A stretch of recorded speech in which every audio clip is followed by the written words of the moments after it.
Welcome to the second presentation in our series on action learning. We're very pleased that you are joining us. This presentation is about the action learning process. I'm Carter McNamara, founding partner in Authenticity Consulting. We're providing this series to make action learning even more available and more accessible to everyone. This presentation is one in a series, and they are best viewed in order, so please be sure to visit the website listed below for more information on the complete series, as well as more information about our company. So now, let's get started. In the previous presentation titled, Why Use Action Learning Now?, we explained how action learning has emerged as such a powerful and popular process. We finished that presentation by very briefly describing the overall action learning process. In this presentation, we'll go into much more detail about the process, including how it compares to traditional training. We'll review the key elements that must always be in the action learning process regardless of how the process is customized. And we'll talk about how it can actually be customized, yet retain its power. The action learning process occurs within the larger context of an action learning program, so we'll describe what a program is. Programs usually need certain key roles, and we'll mention those as well. Although action learning is very useful for a wide variety of applications, there are occasions where it probably should not be used, and we'll close this presentation by mentioning those.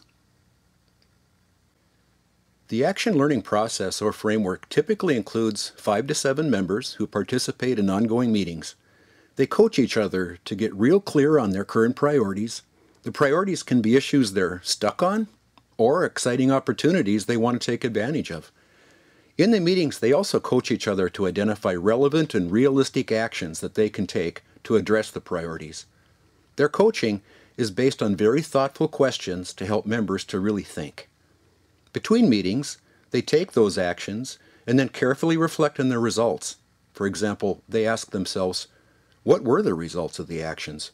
Were they what was expected? If not, what caused the changes? What should we do now? A hallmark of action learning is that they also ask themselves, what did I learn from this? The deep learning in action learning comes from these continued reflections on the coaching and on the actions. Here's a suggestion.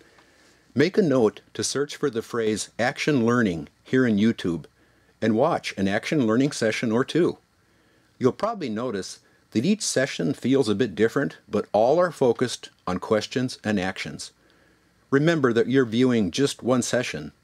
Action learning occurs over several sessions in an overall program. The action learning process can be highly customized, depending on the purpose of the program and also depending on the perspectives of those in the program. In action learning, members can be from the same organization or from different. When members are from the same organization, that's often called an in-company program. When they're from different, that's called a mixed company program or a cross-sector or open group program. Members can work on the same priority or project, or each can work on different. If all members work on the same, that's called a single project program.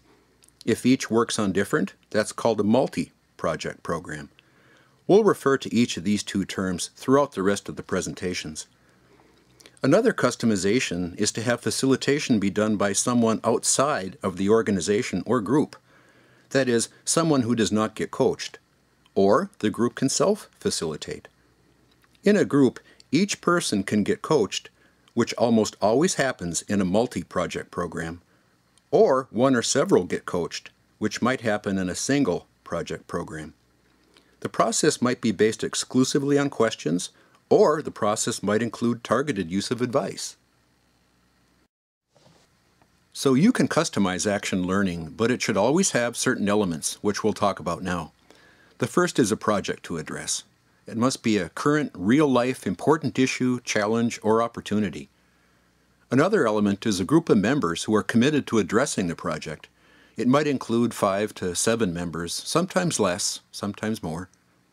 There should be coaching, in which members use primarily questions to help each other to carefully reflect on the project, to identify relevant and realistic actions to take, and to learn at the same time.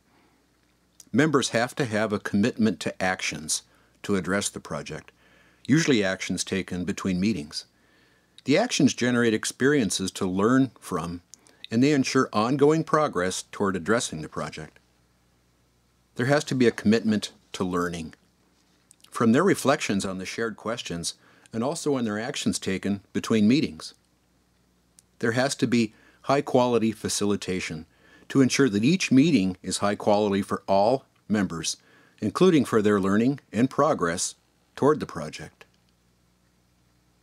Now that you have a clearer impression of what action learning is, it might help to compare it to the traditional training process. For example, in traditional training, students learn some subject matter that is conveyed by an expert. Methods to train them are often based on discussions, memorization, and testing. If questions are used, they're to help students come to a correct answer that the trainer already knows. They might use simulated exercises. For example, a student might pretend that she is a manager in a company, and other students are supposed to use the materials from the course to help her. In a training, it's usually the trainer who evaluates the students. In action learning, members learn from their actions and experiences, especially between meetings. They're peers in the sense that they come together as equals in their learning and progress in the program. They help each other to learn primarily but not exclusively by sharing thoughtful questions to reflect on their situations and what they can do about them. Instead of a simulated exercise, members work on current and important priorities. Instead of a trainer evaluating them, they might evaluate themselves and sometimes even each other. We're not at all asserting that action learning is better than training. Training can be an excellent approach to orienting others about a certain body of information or about a specific procedure to do one's job even better. The best learning and development programs often include both training and action learning. The action learning process occurs within the context of an action learning program. The first meeting is a training about action learning, and it's often called the preparatory workshop. It includes introductions, possibly some team building, certainly a training about action learning, perhaps orienting members to any tools they might use, and scheduling the dates of future meetings as well. After the workshop, action learning meetings occur, where members use the process to address their projects. They report on their actions and learning so far, identify relevant and realistic actions to take, and they generate learning from their reflections on the questions and the actions. Between meetings, members take actions to address the project and reflect on the results to generate even more learnings. They also might be gathering and analyzing data, especially if it's a single project program that aims to solve a particularly complex problem. The number of meetings depends on the purpose of the program.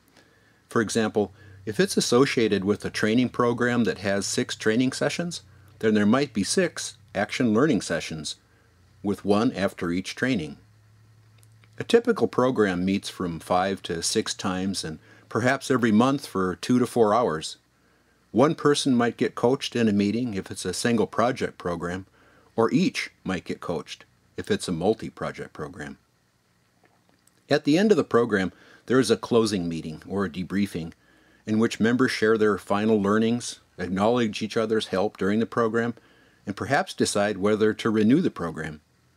And the program also includes ongoing evaluations, which usually occur in each meeting, at midterm, and at the end of the program.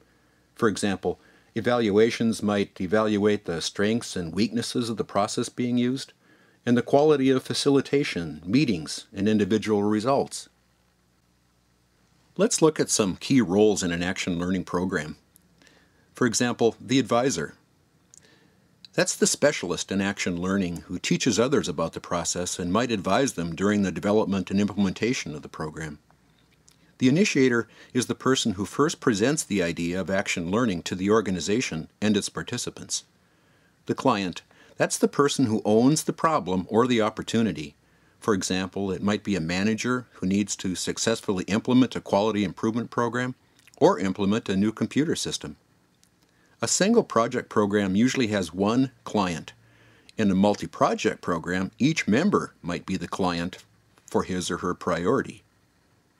The sponsor is the person who's formally responsible for the success of the program and might be a member of the Human Resources or the Learning and Development Department.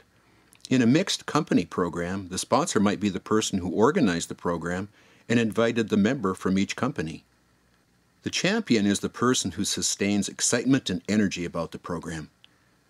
And the facilitator, he ensures that each meeting is high quality by focusing members on the agenda and following the ground rules.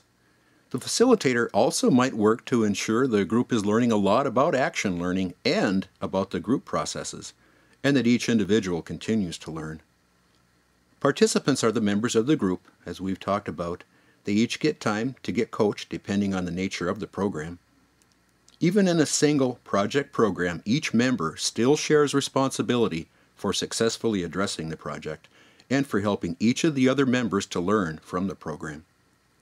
The presenter is the participant who currently is getting time in the meeting to share the description of the project and get help from other members. Some programs appoint a team coordinator to be the primary representative to the client or sponsor. Some people might fill more than one role. For example, a person might be the initiator, sponsor, and champion, or even a participant in a group. There are situations where action learning probably will not work, and those should be recognized. For example, in a single project program, managers need to really appreciate the questions from employees. While most managers claim to appreciate questions, some really do not. They see questions as a challenge to their authority, or they believe they will always know more than anyone else. In those situations, action learning can seem a challenge to their authority, and even a bit intimidating when members start asking hard questions or wanting to take actions to address issues. Some people naturally prefer very quick answers to problems, and so they'd rather just keep doing something, anything, and not really be thinking about it. They probably won't work well as action learning members. Some people see learning primarily as one-shot trainings, and they can't accept that people can learn from each other. They probably won't work well either. And some people really just prefer to work alone and don't want to be part of a group, and that's fine. A program is not likely to generate learning for members if they have been assigned to work on a project that really is what action learning calls a puzzle. That is, it has only one solution and each part very neatly fits into one slot. In contrast, action learning is for projects that might have many solutions. The action learning process helps members to find which solution is ultimately the best and can realistically be implemented.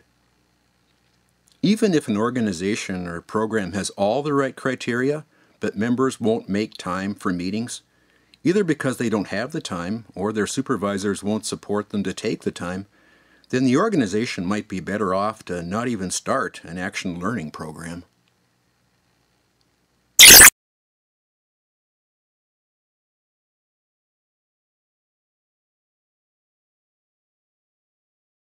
You might benefit from the following resources to add even more detail to our overviews of action learning. The website Action Learning Central references an extensive amount of free resources, including about the action learning process, each of its key elements, examples of action learning programs, and tools for each aspect of action learning. There's even an action learning glossary with definitions for each of the common terms in action learning. Our company, Authenticity Consulting, also is available to answer your questions or to help you in any other way. Our firm does very successful action learning groups around the world and for a wide variety of outcomes and applications. There's also the free management library at managementhelp.org. You can find resources and tools for almost any activity in the workplace, including for many of the activities in action learning. You can find more about each of these three resources by going to actionlearningcentral.com/gratis and select the presentation entitled General Resources for Action Learning. Thank you.